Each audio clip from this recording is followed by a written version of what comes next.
Bueno, muchas gracias. Yo no sé si merezco tantos aplausos. Buenas noches, bienvenidos al programa. Yo soy Jaime Bailey, todavía soy Jaime Bailey. Me resisto a ello, me aferro a ello, pero es cada vez más difícil. Y hoy es lunes 24 de junio. Comienza el verano, parece que estuviéramos en medio de la canícula. Pesa el aire en Miami. Ha venido hoy un gran invitado. Él es un prominente político colombiano, es senador, uribista, Jaime Amín, brillante político colombiano. No se lo pierdan en un momentito. El programa de hoy va dedicado con mucho cariño a un puñado de leales espectadores. Este programa, no por méritos del programa, ¿no?, sino gracias a la tecnología, a YouTube, se ve en todas partes. Y no ahora mismo, simultáneamente, sino después, mañana, pasado mañana, cuando más le conviene a cada espectador. Conchita Torres en Houston, José Antonio Alvarado Chiappe en Londres, Sergio Carlo en Atlanta, Gustavo Bellojín Barrios, Mayra Rebeca Araujo Pinto, David Alejandro Wells en Medellín, y están aquí, creo, Samantha Monticelli, que ha venido desde París. Gracias, Samantha. Y a Maruja Mendil, que ha venido desde Maracaibo. Gracias, tan encantadora, me haces acordar a mi mamá. Bueno, vamos a lo nuestro. El presidente Trump hizo una cosa rarísima la semana pasada. Hizo alarde de prudencia. Exhibió mesura, algo perfectamente atípico en él, ¿no? Había ordenado una represalia militar contra la dictadura terrorista de Irán y la abortó. Los aviones ya en pleno vuelo. Ahora, en una entrevista concedida este fin de semana, Trump vuelve a amenazar, pero solo retóricamente, verbalmente, a Irán. Está claro que su primer instinto es evitar siempre la guerra. Wouldn't be much different than that message. I'm not looking for war. And if there is, it'll be obliteration like you've never seen before. But I'm not looking to do that. But you can't have a nuclear weapon. They cannot have a nuclear weapon. They'd use it. And they're not going to have a nuclear weapon. I have two groups of people. I have doves and I have hawks. Yeah, you have some serious hawks. I have some hawks. Yeah, John Bolton is absolutely a hawk. It's up to him. He'd take on the whole world at one time, okay? But that doesn't matter because I want both sides. Bueno, yo quisiera que escuchase más a los halcones, ¿no? Porque las palomas, claro, las palomas tienen buena prensa, gozan de buena reputación. Pero las palomas se tienen que enfrentar a buitres, a aves carroñeras. Y entonces no alcanza con las palomas. De vez en cuando son necesarios los halcones. Ojalá el presidente prestase atención a los halcones, ¿no? No solo respecto de Irán o de Corea del Norte, sino principalmente con relación a Venezuela y a Cuba. Hoy el presidente ha endurecido las sanciones contra Irán. Estas sanciones son cosquillas a Irán. Trump ha quedado como un presidente débil, errático, impredecible. Lo último ya lo sabíamos, ¿no?, que era impredecible y errático. Pero de cara a sus enemigos ha quedado como un presidente débil, dubitativo. Cuando tiene que usar la fuerza militar, le tiemblan las piernas, se le congelan los pies. Y esto, por supuesto, lo aplauden nuestros enemigos en todo el mundo, ¿no? Ahora bien, los aliados europeos, por una vez, han dicho, el presidente Trump actuó sagazmente, porque era una represalia desproporcionada al derribo de un dron no tripulado. Bueno, vamos a la visita de la señora Bachelet a la dictadura venezolana. Yo tenía moderadas, pálidas expectativas. ¿Por qué le tenía? Y todavía le tengo. Soy un sentimental, simpatía a la señora. Pero mis expectativas han sido masivamente defraudadas. El viernes, ya cuando terminaba este programa que se emite en vivo, ella daba una rueda de prensa en Maiquetía antes de subirse al Air Europa. Yo me imagino que se habrá sentido la mujer más liviana del mundo una vez dentro del Air Europa, que la devolvió a la civilización, a la modernidad, a la libertad. Ella estuvo 3 días en la barbarie. El problema es que estuvo 3 días en la barbarie sirviendo tan contenta a los matarifes de aquella barbarie, a quienes no osó llamar por su nombre. Mi ilusión era que la señora Bachelet, claro, ella no puede resolver nada, pero sí puede elegir bien las palabras, ¿no es cierto? Y las palabras hacen una diferencia. Y entonces yo tenía la ilusión de que ella dijera, me he reunido con el presidente Juan Guaidó. Ya, bueno, no le pedía tanto como el presidente constitucional Juan Guaidó, quizás eso ya era mucho pedirle, pero que dijera, me he reunido con el presidente Juan Guaidó. y que no le dijera presidente a Maduro. Bueno, hizo todo lo contrario. Dijo, me he reunido con el presidente Maduro, con su canciller, con su ministro de Defensa, con el presidente de la Corte Suprema, como si fueran poderes públicos institucionales, serios, confiables. Nada de ello es verdad, ¿no es cierto? Son una banda de criminales, un atajo de ampones. Y ella los dignificaba con un lenguaje que ellos, a mi modo de ver, no merecen. Y luego menoscabó, rebajó a Guaidó. Ya sabemos que la ONU no lo reconoce como presidente legítimo de Venezuela. Teníamos sospechas sobre la señora Bachelet, pero dijo, y al final con el presidente de la Asamblea Nacional, el señor Guaidó. Con lo cual, en las palabras, la señora Bachelet ha servido diligentemente a la dictadura de Maduro.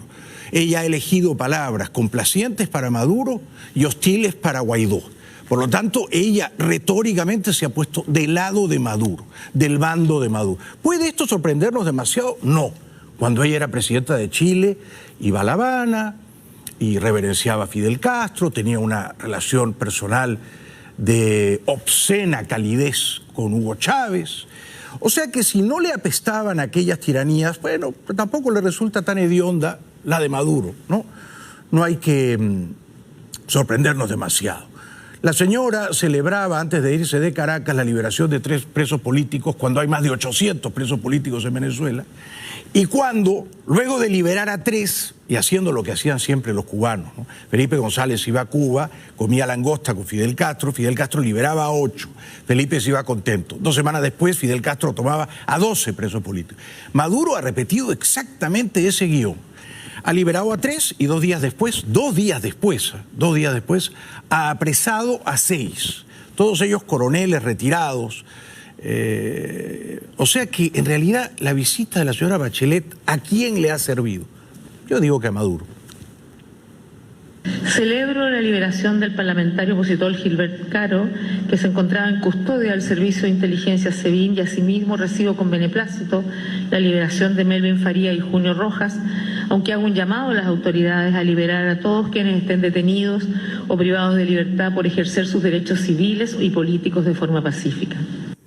Pero no los llamó presos políticos, no dijo cuántos son casi 1000. Podría haber dado una cifra tentativa, ¿ah? Evitó todo eso, con lo cual siempre ella en las palabras trató de ser blanda y amable con Maduro y más bien se desmarcó retóricamente de Guaidó. Juzguen ustedes. Ella podría haber dicho, me he reunido con el presidente Guaidó y me he reunido con el jefe de Estado Maduro, por ejemplo, o con el líder del régimen Maduro. Bien, no le quería decir dictador, bueno, ya, pero le dijo presidente a Maduro y a Guaidó lo puso en el último furgón del tranvía. Fíjense. Durante mi visita me reuní con el presidente Nicolás Maduro Moros y con varios ministros de gobierno y otros altos cargos, incluyendo el canciller, el ministro de Defensa, el de Interior y aquellos a cargo de las carteras relacionadas con los derechos civiles, políticos, económicos, sociales y culturales. También mantuve reuniones con el presidente del Tribunal Supremo, el fiscal general, el defensor del pueblo. De igual manera, sostuve una reunión con el presidente de la Asamblea Nacional, Juan Guaidó, y otros parlamentarios de distintos partidos políticos, así como con el presidente de la Asamblea Nacional Constituyente. Para mí es muy vergonzoso lo que ha hecho usted, señora Bachelet, porque su elección moral, las palabras que usted cuidadosamente ha elegido, ha empleado, ha vertido, le hacen un flaco favor a la causa de la libertad de Venezuela y afianzan, solidifican las pretensiones de la dictadura de seguir a sangre y fuego ejerciendo el poder. Cuando usted dice que se ha reunido con el fiscal general, con el presidente de la Corte Suprema y con el defensor del pueblo, usted los eleva moralmente y ellos no merecen eso. Porque usted bien sabe que en Venezuela no hay poderes independientes, no hay equilibrio de poderes, las instituciones están completamente copadas y envilecidas por la autocracia. El presidente de la Corte Suprema es un sujeto que mató a 2 personas, estuvo 2 veces preso por homicida, y no es un juez honorable, es un sicario judicial de Maduro. el defensor del pueblo. ¿De veras usted cree que es defensor del pueblo o es defensor de la dictadura que oprime, aplasta y masacra al pueblo? Las palabras, digamos, las personas que solo tenemos nuestro espíritu, nuestra libertad y nuestras palabras, más vale que usemos bien las palabras. Porque si usamos las palabras de una manera taimada, ¿no?, sesgada, favoreciendo al opresor y perjudicando al oprimido, entonces, ¿de qué sirvió el viaje de la señora Bachelet? ¿De qué sirvió? A Guaidó lo menciona al final, presidente de la Asamblea Nacional. Cuando es la Asamblea, el Congreso, el único poder legítimo en Venezuela, el único, y cuando más de 50 países del mundo lo reconocen como presidente constitucional. O sea, la señora Bachelet se puso del lado de Maduro y traicionó, no a Guaidó, sino a la causa de la libertad de Venezuela. Lo cual será para siempre un baldón y un lastre para ella. Afea mucho su imagen, ¿no? Y yo, que la quise defender la semana pasada, estoy profundamente decepcionado ahora. No me basta que ella diga que se conmovió con los testimonios de las familias destrozadas, familias de víctimas abatidas, asesinadas, torturadas por la dictadura de Maduro. Yo me pregunto si la señora hubiera viajado al Chile de Pinochet, ¿le hubiera dicho presidente a Pinochet? De ninguna manera le hubiera dicho presidente a Pinochet. Si hubiera viajado a la Argentina de Videla, ¿le hubiera dicho presidente a Videla? Tampoco. Ni siquiera a Fujimori le hubiera dicho presidente. Pero a Maduro sí, de una manera levemente obsecuente o salamera, le dice lo que el dictador necesitaba oír. Música celestial para sus oídos, ¿no es cierto? El presidente Maduro y sus ministros y la Corte Suprema, el defensor del pueblo. Y a Guaidó lo pone al final, como si fuera una revista o un espontáneo, ¿eh? O alguien que se quiere meter en la foto, pero que no está en la foto oficial. O sea que ha travestido completamente las palabras, la señora, las ha travestido y las ha puesto al servicio del dictador. No me contenta suficientemente a mí que se diga conmovida porque escuchó testimonios, en efecto, conmovedores. También conocí a víctimas de violaciones de derechos humanos y a sus familias. Escuché el testimonio de un hombre que me explicó cómo su hermano fue torturado, humillado y asesinado por oficiales encapuchados de las FARC que allanaron su casa, así como otras familias destrozadas porque sus seres queridos tuvieron el mismo destino. Un padre me mostró muy orgulloso el trofeo y las medallas que su hijo había ganado jugando al baloncesto antes de ser asesinado mientras participaba en una protesta el año 2017. Una madre me relató el asesinato de su hijo de 14 años durante las manifestaciones del 30 de abril de este año. Escuché los testimonios de familiares de personas privadas de libertad quienes habrían sufrido tortura. Habrían, dice. No es que habrían, es que sufrieron torturas.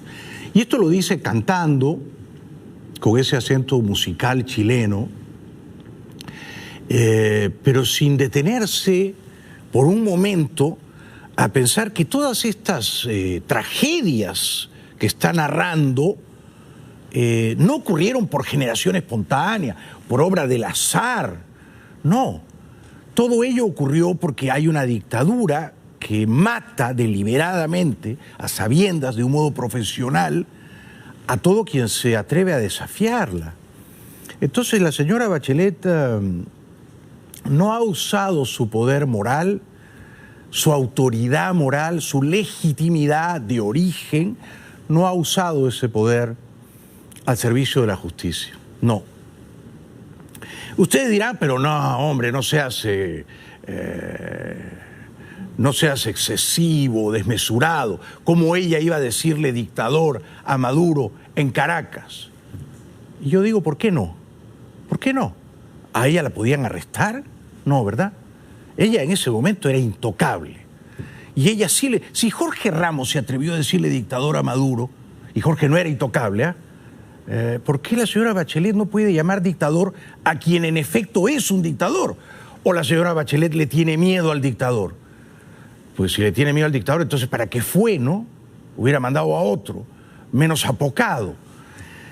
E insisto, el modo en que deja al final a Guaidó y de un modo casi condescendiente lo llama presidente de la Asamblea Nacional, por debajo de todos los otros sirvientes de la dictadura que ha mencionado en tono untuoso, descalifica por completo la visita. No lo digo solamente yo, ¿verdad?, que tengo en esto y en casi todo, cuando se juegan los derechos humanos y la libertad, una trinchera que he cavado y desde la cual disparo, ¿no? Yo no soy neutral, yo no soy neutral. Frente a una dictadura no soy neutral nunca, nunca. Y entre paréntesis, por eso me fui del Perú al día siguiente de que, en abril del año 92, Fujimori se convirtiera en dictador, con el aplauso de casi toda la prensa peruana y del canal en el que yo trabajaba. Y aquella fue una dictadura de derechas muy popular, que arregló la economía peruana, que derrotó al terrorismo, que hizo un montón de cosas buenas por el Perú, pero me fui igualmente, porque creo que todo dictador es odioso, ¿no? Por lo menos para mí. Bueno, pero a lo que iba, vamos a saltar dos y vamos a tres. Vamos a Felipe González. Felipe González, que a diferencia de la señora Bachelet, es un gran político, un gran estadista, ¿no? Felipe González viene de la izquierda, es un hombre de izquierda, pero tiene una agenda ética que no se negocia, ¿verdad? Y entonces no se confunde con Maduro. Y llamó a las cosas por su nombre respecto del diálogo en Oslo, que es una trampa más, y de la visita perfectamente inútil de la señora Bachelet a Caracas. Tengo esperanza en que tal como hasta el día de hoy está planteada la sentada en Oslo, o los noruegos, avance a una solución. Pues la verdad es que tengo una esperanza muy limitada, porque creo que no está bien planteado. Y entre otras cosas porque le está permitiendo a Maduro ganar un tiempo que, repito, si no lo tenía en 2016 Venezuela, menos lo tiene ahora. Y lo mismo diría, todavía no sabemos las consecuencias de la visita a Bachelet. Exactamente lo mismo. O sea, uno tiene que ser mucho más claro y exigente en la defensa de los principios democráticos y de los derechos humanos. Absolutamente. Tiene toda la razón Felipe González, y ha sido una cosa vergonzosa la visita de la señora Bachelet a Venezuela, vergonzosa. Además no dijo una palabra sobre la obscena ilegitimidad de Maduro, ¿no? Al llamarlo presidente, la señora Bachelet escamotea, soslaya, se niega a ver la realidad, y es que es una dictadura que está allí porque tiene una especialidad con asesoría de los cubanos, la de falsificar elecciones, la de amañar comicios, la de robarle el voto a la gente. Sobre eso no dijo una palabra la señora Bachelet, una palabra. Y entonces, ¿de qué lado está? Diego Arria, brillante venezolano, residente en Nueva York, tampoco se deja confundir por la miopía, por la hemiplegia moral de la señora Bachelet. La diferencia consiste en que la señora Bachelet fue invitada por el régimen, o sea, estaba condicionada. Todo invitado a una casa tiene ciertas normas para comportarse, cosas que pregunta, cosas que no pregunta, sitios donde va, sitios donde no debe entrar. Eso siempre me preocupó mucho, que fuese invitada por el régimen, que utilizó toda la parafernalia, todas las instituciones, y daba la impresión de que estaba ella al mundo visitando a un gobierno normal. Veía al presidente de un tribunal supremo, aunque sea ilegítimo, al presidente de una constituyente también ilegítima, a un narcotirano absolutamente ilegítimo como Maduro, y todas las demás autoridades. Y luego una reunión al cual no reconocía como presidente, que es a nuestro presidente legítimo, Juan Guaidó. Tiene toda la razón Diego Arria, y le mando un abrazo. La señora Bachelet ha normalizado el horror, ha normalizado a la dictadura. Ha ido a Caracas a bendecirla, a no decir que es una autocracia, y sobre todo a socavar la credibilidad, el prestigio moral de Guaidó. Para eso mejor no hubiera ido, digo yo, ¿no? Se va la señora Bachelet, se fue el viernes, por la noche, tarde, ¿no? El sábado, anteayer, el sábado, la dictadura ordena detener arbitrariamente, por supuesto, y luego someter a torturas inenarrables a 6, libera a 3, a pedido de la señora Bachelet, libera a 3, Gilbert Caro, Farías y Rojas, y encarcela a 6. Este es, digamos, el resultado en costo-beneficio de presos políticos de la visita de Bachelet a Venezuela. Esposa del capitán de corbeta Rafael Acosta Arévalo, cédula de identidad 9.661.191. Hago este video hoy, 22 de junio del 2019, para denunciar la desaparición física de mi esposo, el cual el día de ayer fue a una reunión personal en Guarena. No tuve más contacto con él desde las 2 de la tarde y responsabilizo al régimen por su desaparición y su integridad física. Era la esposa del capitán Acosta, desaparecido desde anteayer sábado. Habla la hija del coronel Castillo. Denuncio que hoy, a las 5 de la tarde, en Caracas, Venezuela, 3 funcionarios del SEBIN entraron a la fuerza de casa de mi abuela en Santa Mónica con armas largas y encapuchados y se llevaron a mi papá. Mi papá se llama Miguel Alberto Castillo y es un ex coronel retirado de la aviación. Como era militar de la aviación, el papá de Bachelet, que no se plegó al golpe de Pinochet y por eso fue encarcelado y torturado y murió en un calabozo. Pero se ve que a la señora Bachelet le molestan las dictaduras de derecha, ¿no es cierto? Le apestan las dictaduras de derecha. Las de izquierda, por lo visto, es más amigable con ellas. Habla la hija del coronel Torres.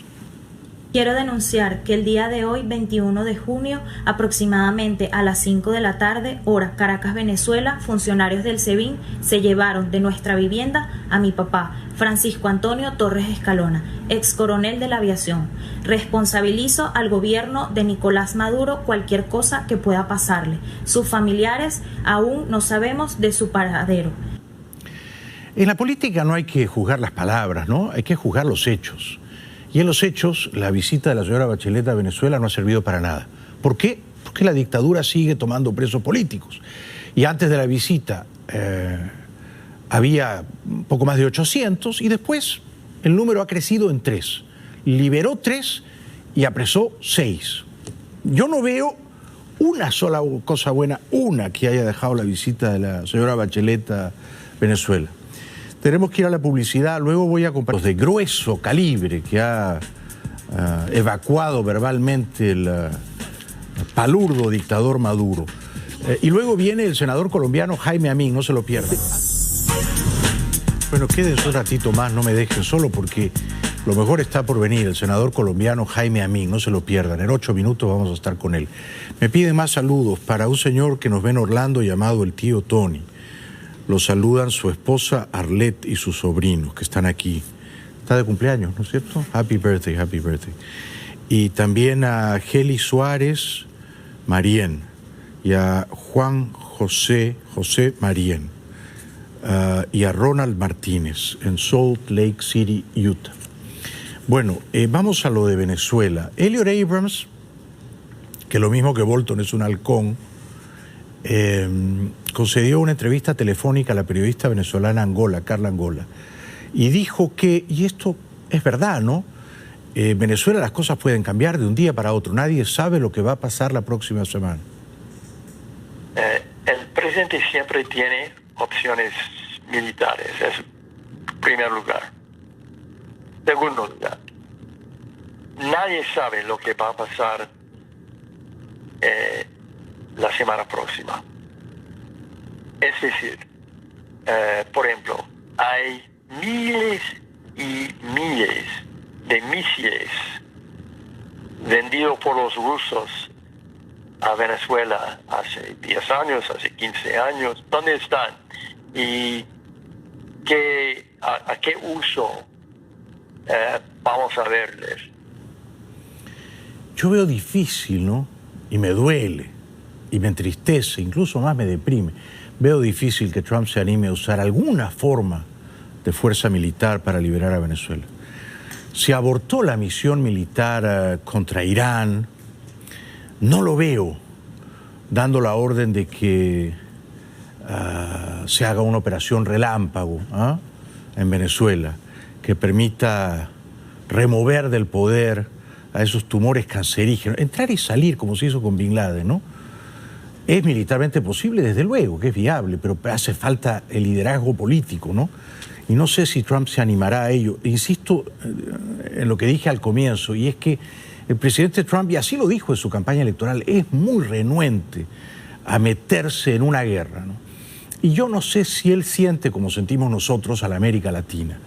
Yo no sé si a él le duele la tragedia venezolana. Sospecho que no. Y sospecho que cree que Venezuela es una provincia mexicana y que yo soy mexicano, porque estoy hablando el español. Y entonces esa suma de malentendidos y de prejuicios no nos ayudan. Me encantaría creer que Trump es el Trump de la calle 8 cuando viene a La Habana, ¿no? Y les habla a los cubanos y a los venezolanos, y sí, y luego va al Doral y yo estoy con ustedes. Pero todo queda en palabras, ¿no? Bueno, sin embargo, el señor Abrams dice que la opción militar es muy seria. Quiere decir, en parte, que nadie sabe lo que va a pasar en el futuro. Y si necesitamos utilizar las Fuerzas Armadas, el presidente siempre tiene la opción, y es una opción seria. Bueno, reunido con los militares, la mayor parte de los cuales, pienso yo, lo repudian, pero solo no se atreven a demostrarlo, el analfabeto dictador Maduro invocaba al patriotismo.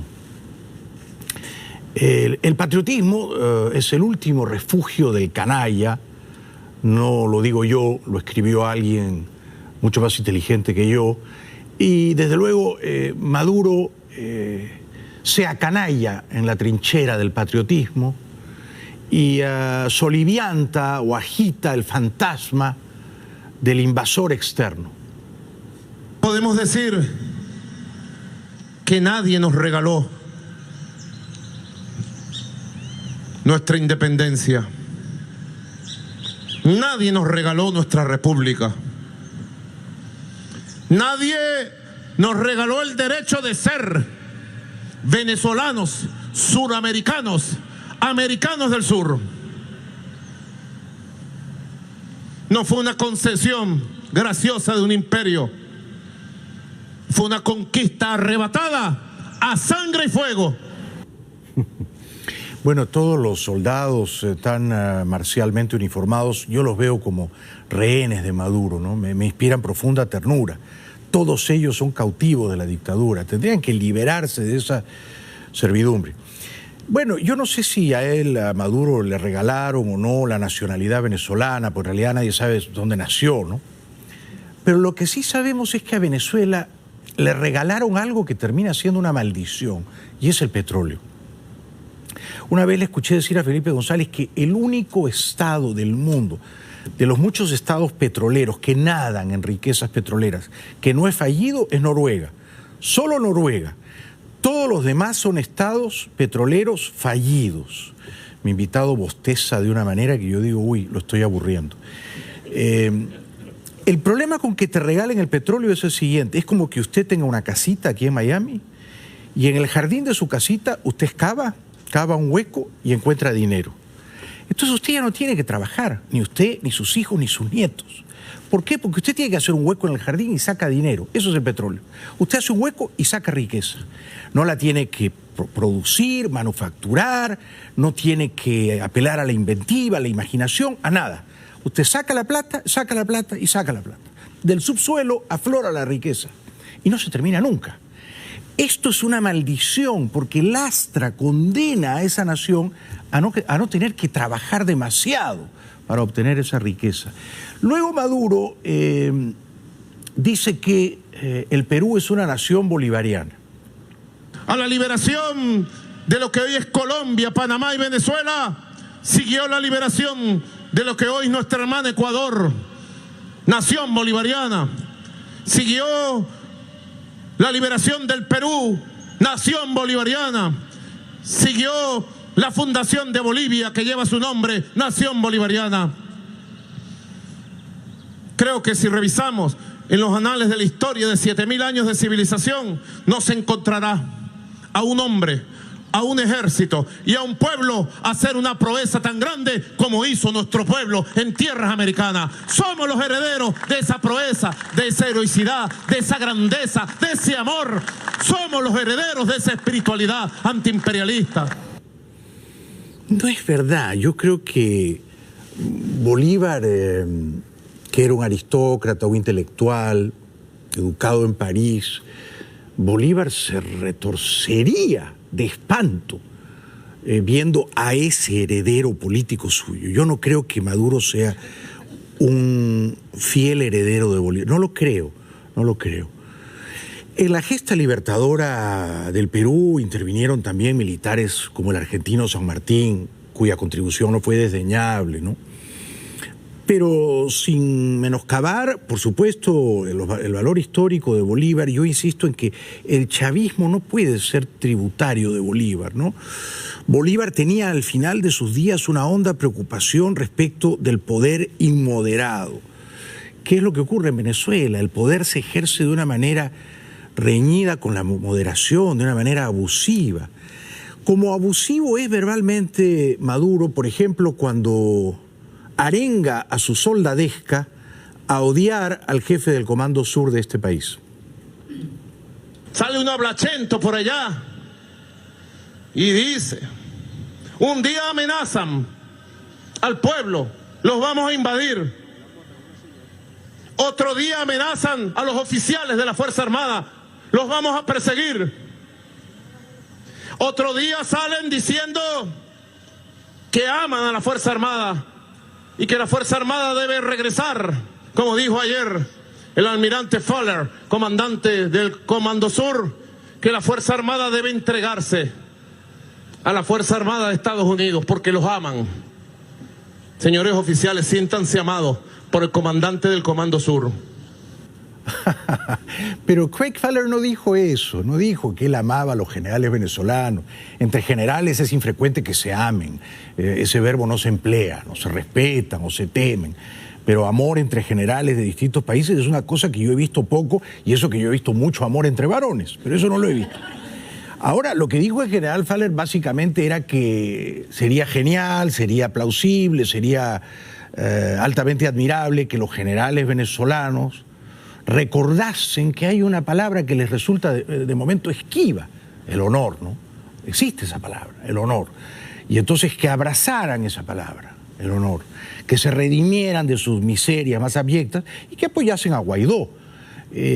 Para esto no hace falta tener mucho coraje, simplemente tener gallardía, temple, ¿no es cierto? Vísceras. Todo esto les está faltando. Pero Maduro insiste en que Craig Fuller quiere invadir Venezuela. Y yo creo que no, que el almirante Fuller no quiere invadir Venezuela, y menos Trump. ¿Es posible creer al mismo que amenaza de invadir nuestro país, que respeta y ama a nuestra Fuerza Armada? Por favor, decía el Libertador, por la ignorancia se nos ha dominado más que por la fuerza. Un pueblo ignorante es instrumento ciego de su propia destrucción. Nos tratan como que fuéramos un pueblo ignorante, y somos un pueblo y una Fuerza Armada Nacional Bolivariana con pleno conocimiento y plena conciencia de la batalla que estamos dando por la dignidad de Venezuela, por el derecho al futuro de Venezuela. Esa es la respuesta que tenemos que dar al imperio farsante, fariseo, hipócrita, irónico. Bueno, para terminar, porque tengo mucha ilusión de conversar con el senador uribista colombiano Jaime Amin. Yo no creo agraviar a nadie si digo que cada venezolano que votó por Chávez en diciembre de 1998, hace poco más de 20 años, fue ligeramente ignorante.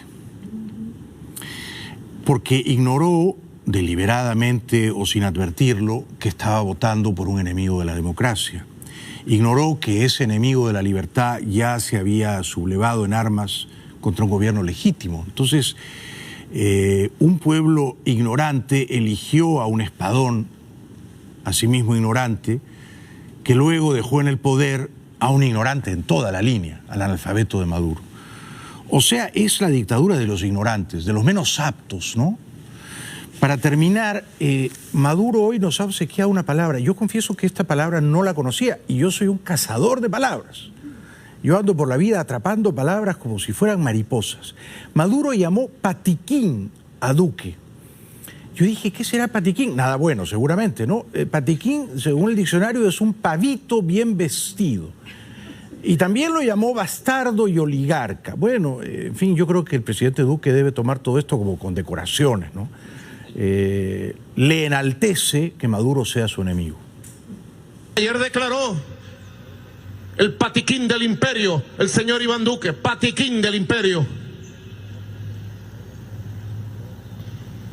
contra nuestra Fuerza Armada, contra nuestro ejército. Se asume ese bastardo oligarca, se asume como comandante jefe de nuestra Fuerza Armada y habla de la división de la Fuerza Armada, de la ruptura de la Fuerza Armada Nacional Bolivariana. Yo autorizo a nuestra Fuerza Armada Nacional Bolivariana a responderle a Iván Duque con toda la fuerza y contundencia moral que merece una respuesta de dignidad a la oligarquía bogotana. Pero como la Fuerza Armada venezolana carece de autoridad moral o de contundencia moral, no habrá esa respuesta. ¿De qué manera puede responder la Fuerza Armada venezolana? Si esa Fuerza Armada venezolana es un cartel de narcotraficantes, son cuevas de ladrones, nidos de víboras. ¿Qué van a responder ellos a Duque? Duque no es un patiquín, yo soy un patiquín, yo, él no. Duque no es ningún pavito llega a ser presidente de Colombia, comencemos por ahí. Dije un pavito bien vestido, bueno, regularmente vestido, yo tampoco no soy un dandy, ¿no? Pero da igual quién es aquí el paquitín o el patiquín. Lo que cuenta es quién está a favor de la libertad y quién está en contra de ella, ¿no es cierto? Y Maduro es un enemigo de la libertad. Maduro es un opresor y un torturador. Y entonces hay que darle batalla sin cuartel, indesmayable, hasta derrotarlo. Yo diría más, hasta aplastarlo. Eso no significa necesariamente quitarle la vida. No merece una muerte repentina. Pero sí equivale a privarlo del poder, a removerlo del poder y a juzgarlo y sentenciarlo. Regresamos después de la pausa con el senador colombiano Jaime Amín. No se lo pierdan, un político muy brillante. Ya volvemos. Bueno, ha venido esta noche desde Bogotá, donde sirve como consejero presidencial de Iván Duque, nuestro buen amigo, el ex senador Jaime Amín. Un aplauso para él, por favor. Muchas gracias, Jaime. Te quiere el público, te aplaudo con cariño. Bienvenido, ¿cómo estás? Muchas gracias, Jaime, un honor estar aquí contigo. El honor es todo mío, hombre. Estaba preocupado porque hablé mucho y te vi bostezar y dije, lo estoy aburriendo. Una jornada larga de trabajo. ¿A qué hora comenzó? 7:30. ¿Te levantas siempre tan temprano? No, mucho más temprano, 5 de la mañana. Los árabes tenemos esa costumbre. Con el alba, con el gallo casi, nos levantamos. Pero a esa hora está de noche todavía. No, para hacer deporte. Me encanta el deporte. ¿Qué haces a esa hora? Juego tenis. ¿De veras? Y voy al gimnasio, sí. ¡Qué campeón! Sí. O sea que antes de ir a la casa de Nariño haces deporte. Siempre. No hay costumbre. ¿Y a qué hora suele llegar al Palacio de Gobierno de Bogotá? Muy temprano. Casi a las 7:38 estamos allí. ¿Ya el presidente está ahí? No, el presidente trabaja 20 horas, Jaime. O sea, en eso sí... la intensidad no da tregua. Claro. Sí, está al frente de todo. ¿Y duerme allí mismo? Ahora mismo no. Yo no podría dormir. Tiene hijos muy pequeños. Sí, ¿no? claro. Entonces, el Palacio de Nariño, para los que no saben, está en el centro de Bogotá. En el centro mismo de Bogotá. Y él vive un poco al norte. Sus hijos están pequeños al norte, pero trata de conciliar eso. Va y viene, pero... Lo razonable es que duerme en su casa con su familia. Eso es lo razonable. Sí, pero te digo algo... el presidente Duque tiene una agenda brutal. Realmente brutal, es la palabra. Sí, es un intensa de trabajo. Workaholic. Intensa. Por otra parte, yo no podría dormir en una cama donde ha dormido Juan Manuel Santos. Yo no podría. Pocas personas, creo. De verdad. No, yo creo que el colchón lo cambiaron. Colchón. Sin duda. Todo. No solo el colchón, todo. No podría yo. Tiene que haber un cambio radical ahí. Sí, pero total. Sí. ¿Cómo está de ánimo el presidente? El presidente es un hombre optimista. Sí. La visión del presidente Duque frente a los problemas del país trasvasa por completa los mismos problemas. Quiero explicarlo. No es que Colombia no tenga problemas. Tú sabes, Jaime, la enormidad de los problemas que se heredaron. Oh, sí. Eso, el presidente no quiso poner, por un estilo generoso de vida que tiene, un espejo retrovisor, porque es un hombre optimista. Sí. Es decir, incluso ve en los problemas oportunidades. Sí. Pero de todas maneras, la intensidad del trabajo hoy llegó de Europa a las 3 de la mañana y a las 9:30 estaba aterrizando en Mocoa, en Putumaya, para ver un tema de una emergencia invernal gruesa que hay ahí. Casi no duerme, qué locura. Bueno, Álvaro Uribe duerme muy poco, 4 horas. Uribe 3, también 4 dormía 4 o 5 horas, ¿no? Cuando era presidente. Sí. En eso sigue la línea del presidente. Sigue la línea del uribismo. Duermen poco y trabajan mucho. Sí. Dime una cosa, querido Jaime, ¿y por qué? Yo fui a la Feria del Libro de Bogotá hace un mes y medio, hace poco. Y tú sabes que yo soy uribista. Yo apoyé a Duque, yo apoyo a Duque. Sí. Yo quiero que Duque tenga todo el éxito del mundo. Estoy con él. Sin embargo, sentí en la calle que no había tanto entusiasmo ya respecto de Duque. Quiero decir, sentí que la luna de miel había terminado. ¿Por qué? No, ese no es el tema. Los franceses decían el estilo es el hombre. En el caso del presidente Duque, tú tendrás que saber, Jaime, fue un hombre que se formó mucho, disciplinado, riguroso, estudioso. Los temas los lleva al extremo, los conoce, los maneja, los detalla. Pero había un desencanto, yo lo sentí. Pero es parte del pasado. O sea, quiere decir o esto... es parte del ejercicio de la política, claro, siempre. Pero no en un presidente joven, arrojado y optimista como él. Esto es tal vez el fardo pesado, grueso, yo diría incluso indelicado, de la herencia de Santos. Dejó en la gente una desazón que día a día se lucha, y en eso está el presidente. Sí. ¿Cuál es si ha cometido algún error el presidente Duque en este casi primer año? No tiene ni siquiera un año, ¿verdad? Él comenzó en agosto del año pasado. Tiene 10 meses. 10 meses. 10 meses, sí. ¿Qué error ha cometido? ¿Fue un error no tener espejo retrovisor? ¿Eso que tú llamas espejo retrovisor? Te repito que son estilos. Todo el mundo recordará el contraste que hubo cuando el presidente del Senado le tomó el juramento y dio un discurso en blanco y negro, que decimos. Ernesto Macías. Macías dio un discurso en blanco y negro, pero al mismo tiempo, en el contraste del momento, el presidente Duque quiso echar el carro para adelante. Es decir, sí, los problemas están allí, pero no vamos a llorar sobre ellos, vamos a resolverlos. Y en eso está el presidente. Mira, todos los sábados se hacen los talleres programáticos, se recogió el diálogo popular, la desesperanza que había se tornó también en ese diálogo directo con la ciudadanía, de saber cuáles eran los problemas, cómo se recogían, cómo se enfrentaban y frente a qué se oponían. Lo que tú llamas esa desazón, de ese resquicio brutal de desgobierno y de la ilegitimidad popular de Santos. Acuérdate que el presidente Duque y yo fuimos senadores. Ambos estuvimos en el periodo pasado en la oposición y siempre poniendo en blanco y negro con respeto qué era lo que el país necesitaba y qué era lo que estaba mal. Claro. Él no se quedó allí. Claro, pero el presidente en la campaña prometió revisar y modificar los acuerdos de paz con las FARC, ¿no? Y lo hizo. Que para mí son una rendición moral. Pero ¿lo ha hecho? Y si lo ha hecho, ¿de qué manera lo ha hecho? Porque escapa a mi comprensión que lo haya hecho. Lo ha intentado y no lo ha conseguido porque el Congreso no ha querido cambiar nada. Pero no se ha cambiado nada realmente, Jaime. Jaime, uno diría que la ilegitimidad popular de Santos la compensó con lo que uno llamaría una unidad nacional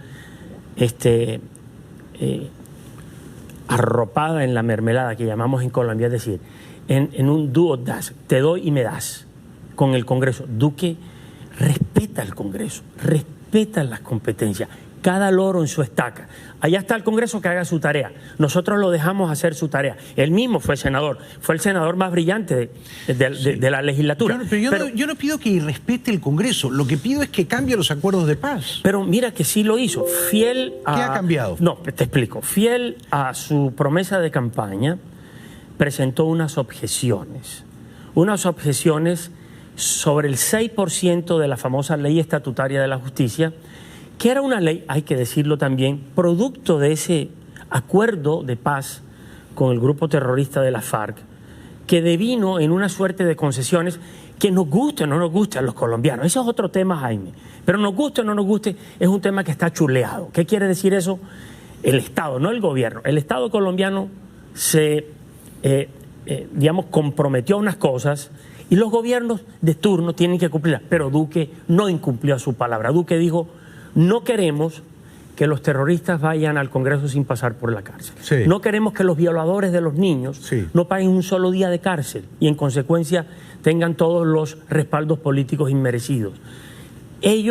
Pero esas objeciones se tramitaron en el Congreso. En el Congreso. Y el Congreso votó en contra. El Congreso votó en contra. Bueno, la Cámara y el Senado, como hubo una inconformidad, no tuvo mayoría. Como hubo una inconformidad, fue a la Corte y la Corte, avaló, ¿no? Le dio la bendición a la ley estatutaria de la justicia. Sin embargo, nosotros, es decir, el presidente Duque con su gobierno está tramitando unas leyes paralelas para poder hacerle unos ajustes al proceso de paz. ¿No puede, por ejemplo, promulgar unos decretos de urgencia ejecutivos? Podría hacerlo, porque la Constitución permite que el presidente acuda a los estados de excepción. Pero queremos ir piano, como dicen los italianos, queremos ir al compás de las necesidades del momento. Pero la gente reclama más celeridad y menos morosidad. Cuidado con ir tan despacito. Sí, no, pero ojo con esto. Nosotros tenemos hoy mismo en el Congreso varios proyectos de ley y de actos legislativos que le hacen ajustes al proceso de paz. Le pongo un solo ejemplo. Pero Jaime, sabemos que con el Congreso no contamos, sabemos. Pero mira una cosa, Jaime. Hoy en día el Congreso tramitó una ley para quitarle la conexidad al delito político frente al narcotráfico y el secuestro. Incluso íbamos más allá frente a lo que se llaman los violadores de los niños, de los derechos de los niños.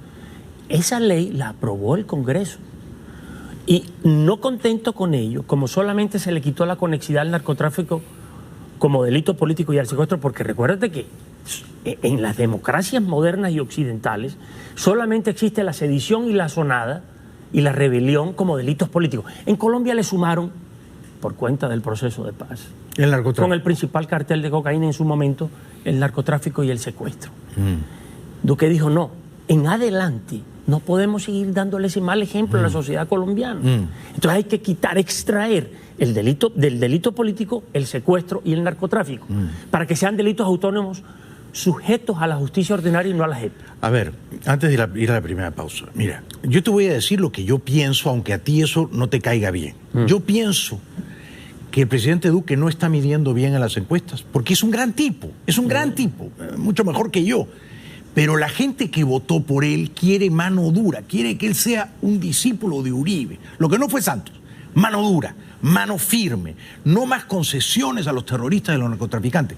Y eso, y va casi un año, no se ha notado. Entonces, yo creo que aquí está el gran desafío. El gran desafío es cómo, dentro del Estado de Derecho, cumplir esa promesa de mano dura contra los terroristas. ¿Cómo cumplirla? Jaime, sin, digamos, dinamitar el Estado de Derecho. El presidente Duque no gobierna para las encuestas. El presidente Duque gobierna solamente conforme a sus principios y a su programa de gobierno, el que fue avalado por 10 millones y medio de colombianos. ¿Eso qué quiere decir? No está haciendo unos cálculos políticos ahora frente al momento del país. Y no te equivoques. Duque es un hombre de coraje, de aplomo, pero de cabeza fría, serena. Y ya verás tú que con el compromiso que tenemos o que queremos del Congreso de hacerle los ajustes al proceso de paz, van a venir unas cosas que van a mejorar la legitimidad del mismo proceso. Pero tú crees que el mismo Congreso que desestimó las objeciones del presidente Duque, todas las cuales eran perfectamente atendibles, ¿tú crees que ese Congreso va a ayudar a Duque? ¿Sabes qué pasó? El 80% del Senado, de la Cámara Alta, repitió en esta legislatura. A contrario censo, el 80% de la Cámara es nueva. ¿Qué quiere decir eso? El Senado... Quiero decir, la Cámara desestimó las objeciones. El Senado, acogió las objeciones y el Senado las desestimó. Porque en el Senado había un conocimiento por vía de que la experiencia de los legisladores que habían votado la ley estatutaria ya conocían el proceso de paz. La mayoría de la Cámara Baja, de la Cámara de Representantes, no había participado de ese proceso. Entonces dijeron, aquí hay algo, y nosotros le damos la razón al gobierno, y el Senado después la desestimó. Pero ese no es el tema, Jaime. No, ¿sabes cuál es el tema? Mirar para atrás. El tema es que Duque dijo, yo voy a cambiar los acuerdos de paz, y a ojos del colombiano promedio no lo ha hecho todavía. Pero hay unas leyes, unos proyectos que están en el Congreso, frente a los cuales toda la dinámica de la interlocución frente al legislativo va a procurar que el Congreso le haga los ajustes. ¿No se puede llamar a un referéndum? Sí, el referendo siempre será viable. De hecho, el señor presidente ha dicho que respeta, por ejemplo, una iniciativa ciudadana de Ervin Hoyos, que fue una persona quizá de los que más conoce del tema de la FARC en el país, que pretende justamente derogar la justicia especial de paz. El gobierno, ojo, respeta esa decisión como iniciativa ciudadana, pero en este momento no la comparte. No la comparte. Porque estamos frente al Congreso solamente y lo que él puede hacer. Claro, claro. Bueno, es fascinante conversar contigo esta noche. Regresamos después de la pausa con el ex senador y consejero del presidente Duque, mi querido tocayo Jaime Amín. Un aplauso para él, por favor. Desde Bogotá, donde sirve como consejero presidencial a Iván Duque, mi querido amigo Jaime Amín, el ex senador Jaime Amín. Bueno, ¿has visto al comienzo del programa, Jaime, las barbaridades que ha dicho Maduro contra tu presidente Duque, ¿no? Lo ha llamado patiquín y bastardo, oligarca, y ha exigido a las Fuerzas Armadas de Venezuela que le respondan a Duque con toda la contundencia. ¿Cómo lees tú eso? ¿Cómo lo interpretas? Mi abuelo decía, Jaime, que las palabras se reciben de quien viene. Sí. Esto es un chafarote. Sí, un chafarote. Sí, sí. Completamente. Un conductor de bus, con el respeto por los conductores que trabajan de sol a sol manejando un bus o un camión. ¿Sabes cuántos generales hay en Colombia? 190. Sí. En Venezuela hay 1.800. Sí, sí. Es el cartel de los soles. Sí, sí. Y más de 2.000 también, ¿eh? Quizá. Sí. Te di un número aproximado, pero en todo caso son el cartel de los excesivos. Sí. Entonces, ¿qué hacer uno frente a eso? Bueno, pedirle a esos militares honrados, que los hay en Venezuela, que yo creería que son la mayoría, ¿no? No esa cúpula corrupta. Pedirles que rodeen al presidente Guaidó. Tú has sido muy claro cuando hablaste frente al escenario internacional de la categorización de lo que debe ser la dictadura de Venezuela. Frente a eso no debe haber medias tintas. Sí. El presidente Duque no lo ha tenido. De hecho, es verdad, transformó UNASUR en PROSUR. Sí, sí. Para quitarle ese contexto totalmente mamerto izquierdoso. Sí, sí, sí. ¿No? Entonces, aquí no debe haber medias tintas, pero todavía nos falta mucho. ¿Ha sido mamerta la señora Bachelet en Venezuela? ¿Ha hecho una visita mamerta? Me pones con un predicado que tal vez como funcionario del gobierno no podría extraer, pero digamos, yo lamento cuando frente a un escenario que es objetivo, ahí no puede haber medias tintas. No hay una calificación más precisa del tema. Sí. Y eso hace daño, pero no le hace daño al que está usurpando el poder o a quien legítimamente debe detentarlo. Le hace daño a la democracia venezolana y a la democracia del continente. ¿Pero podía razonablemente ella, la señora Bachelet, llamar dictadora a Maduro? ¿Podía hacerlo? Bueno, yo creo que de pronto en el escenario en el que ella representa y se mueve le quedaría un poco difícil, pero uno pensaría que los organismos internacionales, mire allí nada más, para poner un ejemplo palpable, un ejemplo creíble, un ejemplo de todos los días, al señor Almagro en la OEA. Claro. Bueno, dice al pan y al vino. Exacto, lo ha usado bien su tribuna. Claro, pero por supuesto. Sí, yo creo que la señora perfectamente podía decir el presidente. Y le hablo, además, mi querido Jaime, le hablo como país hermano, que en esa gran frontera de 1.560 kilómetros recibimos, y lo recibimos con amor, lo recibimos con el respeto, con la conmiseración que requieren ellos. Debo decir que deploro profundamente lo que han hecho recientemente Perú y Chile con los hermanos refugiados venezolanos. Me parece deplorable cerrarles las fronteras, pedirles visados turísticos, pasaportes. No pueden conseguir un pasaporte, cuesta una fortuna conseguirlo. La burocracia venezolana no se los da. Entonces, es profundamente inhumano cerrarles las puertas. Me parece. Nosotros no lo vamos a hacer. Yo sé. Nosotros tenemos todo con el presidente Duque a la cabeza, que ha ido allá, que ha ido varias veces a la frontera, que ha palpado personalmente la dimensión del problema Nosotros incluso dentro del Plan Nacional de Desarrollo, de aproximadamente, para que tengas una idea, unos 33.000 millones de dólares, 1.1 billones de pesos colombianos, hay un capítulo especial para manejar esta problemática de los hermanos venezolanos. Pero yo creo que tu presidente Duque, al que quiero muchísimo, se equivoca. ¿En qué? Se equivoca cuando los amigos de Washington le preguntan ¿qué nos aconseja? ¿Usamos la fuerza o no usamos la fuerza? Y el presidente Duque, y lo mismo su canciller Holmes, disuaden toda forma de uso de fuerza militar por parte de Estados Unidos. Yo no pido que el gobierno de Colombia intervenga militarmente, esto sería imprudente. Pero cuando Trump mide la temperatura de las aguas, sería genial que tu gobierno le dijera, puede ser, ¿por qué no? Hagan una operación rápida. Los escenarios son... Pero ustedes dicen no lo hagan. Jaime, por una razón que está a la luz de los países que integran la OEA, la Carta Interamericana no lo permite. Bueno, habrá que renovar la Carta. Pues eso será otra cosa. Habrá que enmendarla, pero eso será otra cosa.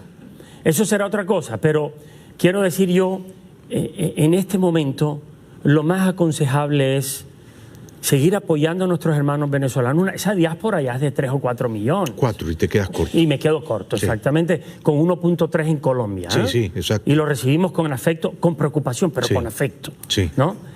Pero no bastaría solamente con decirte eso, porque la responsabilidad del presidente Duque frente a la crisis de Venezuela y en un liderazgo sólido que ha tenido, permanente que ha tenido, lo lleva a decir que se respetan las instancias internacionales. Está bien. Yo no pido una invasión militar a la antigua con 30.000 hombres en tierra que se queden 3 años. Yo no pido eso.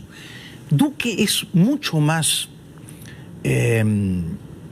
Duque es un hombre de leyes. ¿Estás de acuerdo conmigo? Totalmente formado. Es un formado, hombre de leyes, formado. Correcto. Entonces, él podría decirles a los americanos, a Washington, hagan esto, conviertan esto en una operación legal policial. Una operación legal, que el Departamento de Justicia expida órdenes de arresto, de encauzamiento criminal contra Cabello, Maduro y Padrino, de tal suerte que la DEA y el FBI entran y capturan a esos 3 narcodictadores. Pero estos tipos que tú mencionas bien están judicializados en los Estados Unidos. Luego, no depende de una declaración del gobierno o del presidente de Colombia que lo pongan tras la reja, que bastante bien se la merece. No, claro, pero sí sería genial que el presidente Duque alentara esa posibilidad. Pero lo ha hecho permanentemente, no en esa dirección. Lo ha hecho en la Corte Penal Internacional. Claro, pero no solamente eso, Jaime. Tú no tienes ni idea la dimensión en el trabajo interno, país por país, de lo que representó acabar con esa fachada. Eso era una parodia de la democracia de UNASUR. Sí, fue un gran avance. Claro, fue un gran avance, Jaime, fue un gran avance.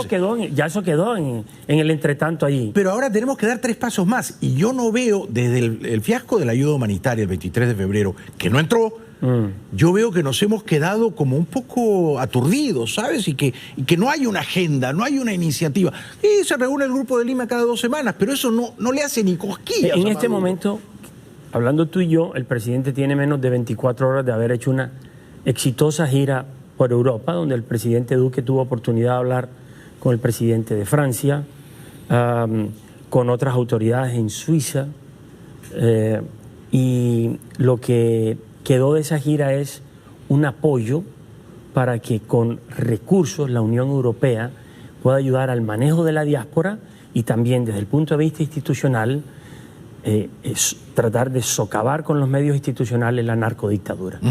Y yo creo que eso es un papel extraordinario que ha jugado el presidente Duque. ¿Cómo se socava con los medios institucionales a la dictadura venezolana? No entendí eso.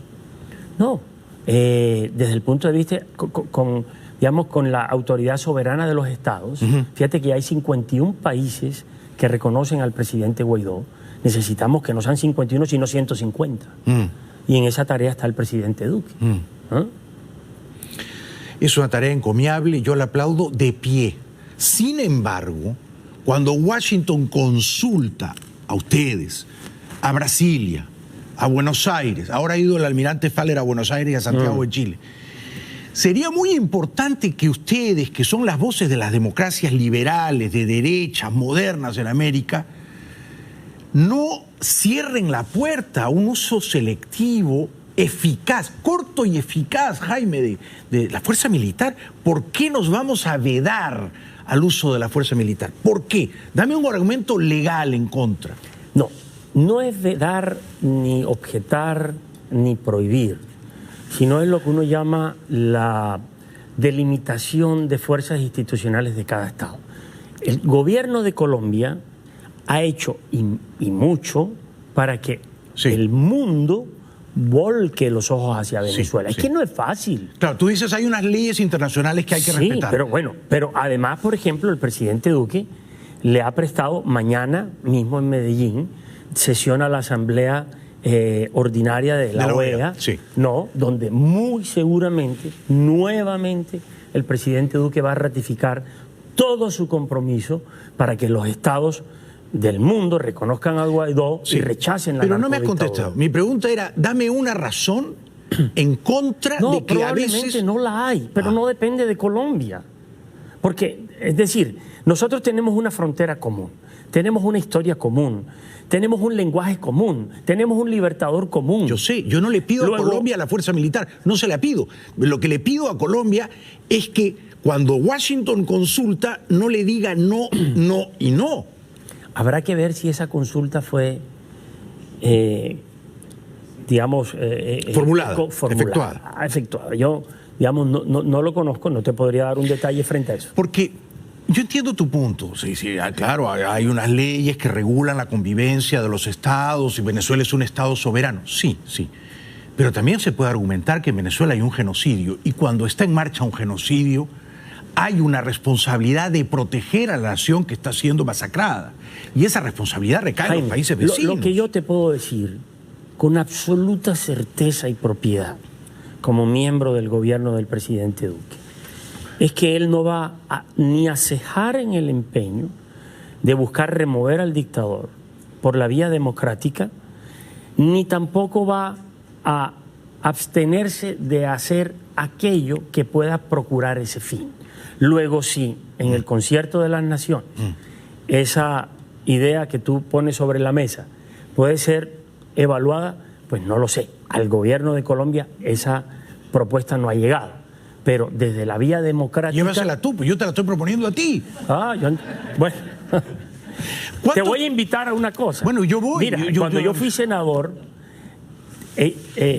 formulé al menos, no sé, tantos discursos, pero hay 50 contra la narcodictadura de Venezuela. Por eso, mira, si hay un país que sabe, que tiene las pruebas de que Venezuela es un narcoestado, es tu país. Sí, total. Es decir, tienen todos los testimonios de todos los ex narcos venezolanos. Allá se esconde el ELN. Por eso, está el Pollo Carvajal, que está ahora detenido en España, que lo piden acá de extradición. Están los narcos... O sea, no faltan pruebas de que Venezuela es un narcoestado. Por lo tanto, propiciar una intervención policial para capturar a los 3 o 4 principales narcotraficantes. Para mí Maduro y Cabello tienen que tener el mismo estatus moral que el Chapo. Hay que ir a capturarlos. Sí, total, pero de ahí no los podemos rebajar. Exacto. De ahí no los podemos rebajar. Exacto, hay que ir a capturarlos. Déjame decirte otra cosa, Jaime. No los rebaja tampoco el presidente Duque. Pero no ahora como presidente, incluso como senador. Me consta.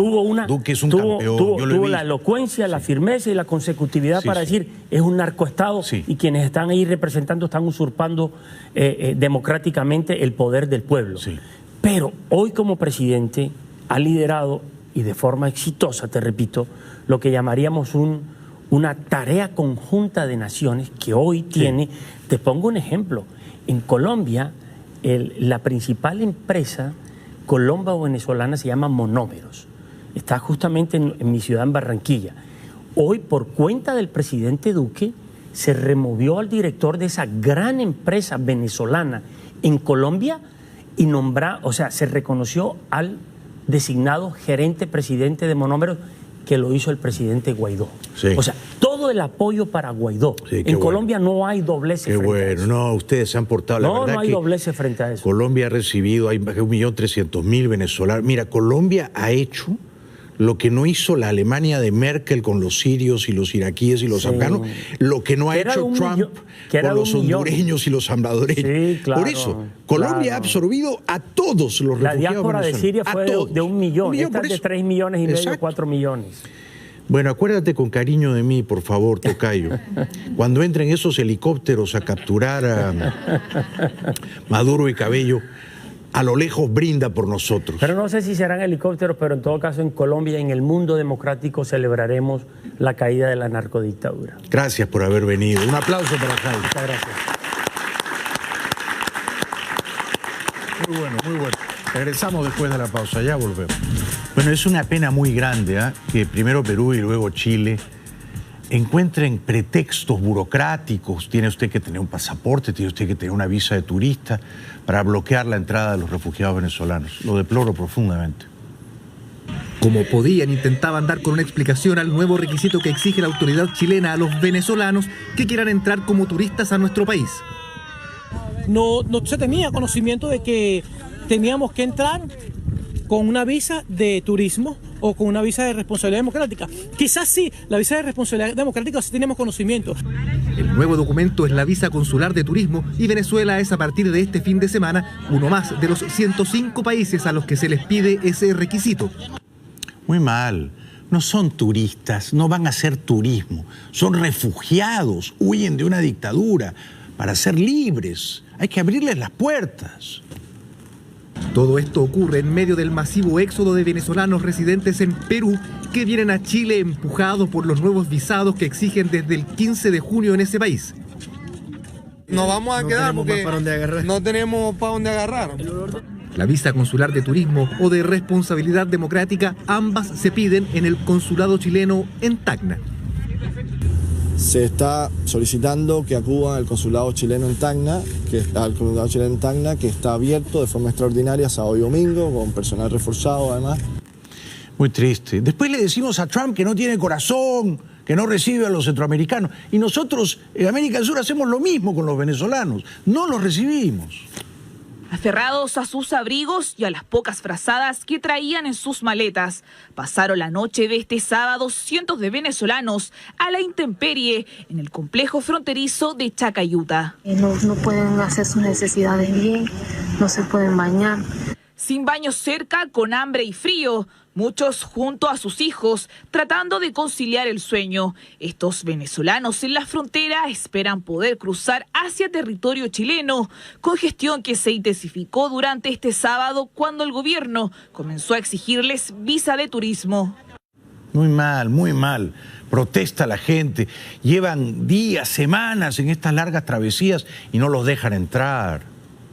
Niegan y ahora nos dicen que desde hoy, desde que amaneció, nos piden una visa que no estaba en ningún decreto. Decimos la verdad, que venimos a trabajar, venimos a sacar adelante a nuestros hijos porque en nuestro país no hay la posibilidad.